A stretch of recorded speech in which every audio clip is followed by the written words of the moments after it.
মই এখন ঠাইৰ অতিথি মোক আমন্ত্ৰণ জনাইছিলে এটা চুক্তি কৰি চুক্তিটাকো মই নকৰোঁ কাৰণ কেলে মোৰ ব্যস্ততা বেলেগ কোনোবা মানুহে কথা পাতিছে কথা মৰ্মে আমি আহিছিলোঁ আৰু তেখেতসকলে যিটো চুক্তি কৰিছিলে সেই চুক্তিটো ৰূপায়ণ কৰিব পৰা নাই হ'লনে এতিয়া আমাক এটা সময় দিছিলে আমি নিৰ্দিষ্ট সময়তে আমি আহি পাইছোঁহি এনেকুৱা নহয় যে আমি দেৰিকৈ আহিছোঁ বা বোলে মানুহৰ সৰুনে বোলে মদ পানী খাই বোলে ক'ব নোৱাৰা হৈ আছে এনেকুৱা নেকি নহয় নহয় মই সময়তে পাইছোঁ মোৰ তেনেকুৱা ৰেকৰ্ড আছে নাই মাজুলীক খুব ভাল পাওঁ মাজুলীৰ এজনী ছোৱালীয়ে দুখ পালে লিখা মানুহ মই গতিকে তোমালোকে বেছি হেৰি নকৰিবা এতিয়া কথাটো হ'ল কি আমি যিহেতু গান গাওঁ মই অকলে গান নাগাওঁ মোৰ লগত ঢেৰ বাদ্যযন্ত্ৰী আহে এই মস্ত এটা চাউণ্ড ছিষ্টেম লগাইছিলে দেখিছা এইটো ভাড়া কিমান হ'ব গম পাইছা গতিকে যথেষ্ট টকা পইচা খৰচ হ'ল গতিকে টকা পইচা নোপোৱাকৈ বা টকা পইচাৰ কথাটো ফাইনেল নোহোৱাকৈ আমিও আহিব নোৱাৰোঁ মোৰ বাধ্যবাধকতা থাকে কাৰণ কেলৈ সেই মানুহখিনিক মই পইচা দিব লাগিব নহয় তেওঁলোকেতো কমিটিৰ লগত কথা পাতি নাই অহা মোৰ লগত কথা পাতিহে আহিছে হয় নাই সেই মানুহখিনিক কোনে পইচা দিব লাগিব মই পইচা দিব লাগিব বাকী মই নিজে পাওঁ বা নাপাওঁটো পিছৰ কথা এতিয়া কমিটিয়ে যিটো চুক্তি কৰি আনিছিলে আমাক আনকি মানে এডভান্সটো আজি দিম কালি দিম আজি দিম কালি দিম কৰি আছিলে শেষ মমেণ্টত ক'লে যে আপুনি আহক আমি মঞ্চত উঠাৰ আগত আপোনাক পইচাটো দিম হ'লনে তাৰপিছত ৰ'ব কথাটো সেই ক'ব লাগিব তাৰপিছত তেওঁলোকে হ'ল চাগে যোগাৰ কৰিব নোৱাৰিলে কিন্তু শেষ মুহূৰ্তত কমিটিৰে এজন ল'ৰাই নিজৰ মাকৰ পেঞ্চন একাউণ্টৰ পৰা এখন চেক দিছিলে মই ক'লোঁ যে মই ইমানো তললৈ নামিব নোৱাৰোঁ যে তোমাৰ মা পেঞ্চন হোল্ডাৰ আৰু তেওঁৰ এখন চেক লৈ মই গান গাম তাতকৈ মই ফ্ৰীকৈ গান গাম যাওঁ মই গুচি আহিছোঁ এই হাফ পেণ্টে পিন্ধি আছোঁ হ'লনে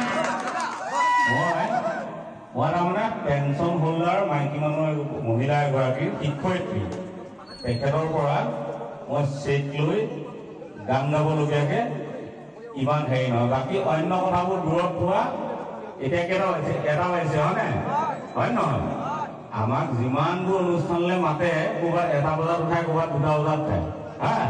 গতিকে অন্য অনুষ্ঠান থকা হ'লে আচলতে একো দেৰি হোৱা নাই অন্য অনুষ্ঠান নাছিল কাৰণে কিবা এটা খেলি মেলি হ'ল খবৰটোক মৰিখন কৰি কমিটি ল'ৰাকেইটা ইয়াৰে ল'ৰা বৰ বিদেশৰ ল'ৰা নহয় মই মাজুলীক ভাল পাওঁ আহিছিলোঁ তেওঁলোকে যিমতে কৈছিলে সেইমতে টকা পইচা দিয়াকেইটা দিব পৰা হ'লে ভাল পালোঁ কিন্তু দিব যিহেতু নোৱাৰিলে এতিয়া আহিলোঁ যেতিয়া কি কৰিম আৰু গায়ে যাওঁ নে কি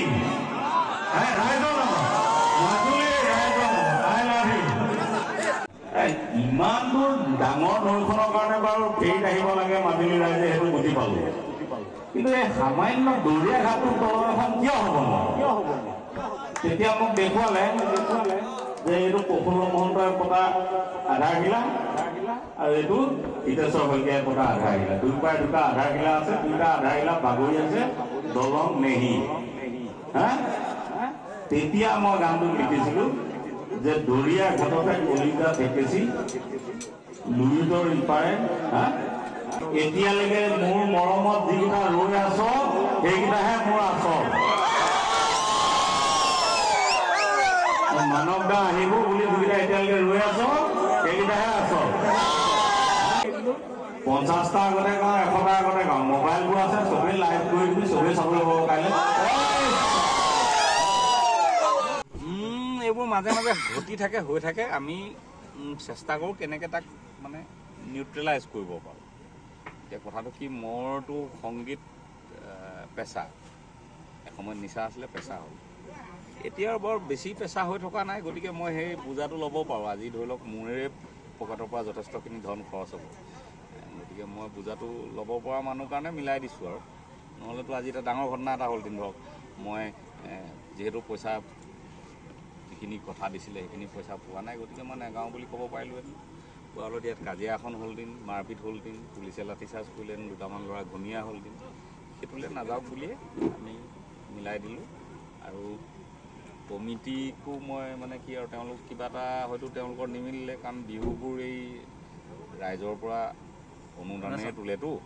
গতিকে ভাবি লয় এটা হয়গৈ এটা শেষ মুহূৰ্তত কিন্তু মই কমিটিক এইটো কথাত ধন্যবাদ দিছোঁ যে শেষ মুহূৰ্তত তেওঁলোকে এখন চেক লৈ মোৰ ওচৰলৈ আহিছিল আৰু চেকখন এগৰাকী ৰিটায়াৰ্ড টিচাৰ। কথাটো গম পাই মানে মোৰ নিজৰ খুব বেয়া লাগিল যে মই সেই চেকখন নোলোৱাকৈ মই গানকেইটা গাই যাব নোৱাৰোঁ নেকি। গতিকে এগৰাকী ৰিটায়াৰ্ড টিচাৰৰ ল'ৰাটোৰ কিবা যেনিবা ভুল হৈছে, তেওঁৰ ভুলৰ কাৰণে মাকে কিয় ভুগিব লাগে, সেই কথাটো যি মুহূৰ্ততে মনলৈ আহিল। ময়ো শিক্ষক শিক্ষয়িত্ৰী ল'ৰা,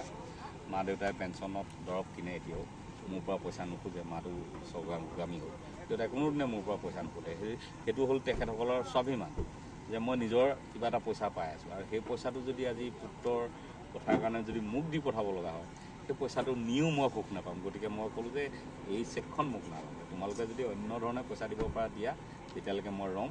মই গুচি যোৱা নাই। কিন্তু ক'ত দিব নোৱাৰিলে আটাইখিনি পইচা, তথাপি মই গাই দিলোঁ, কামটো কৰিলোঁ।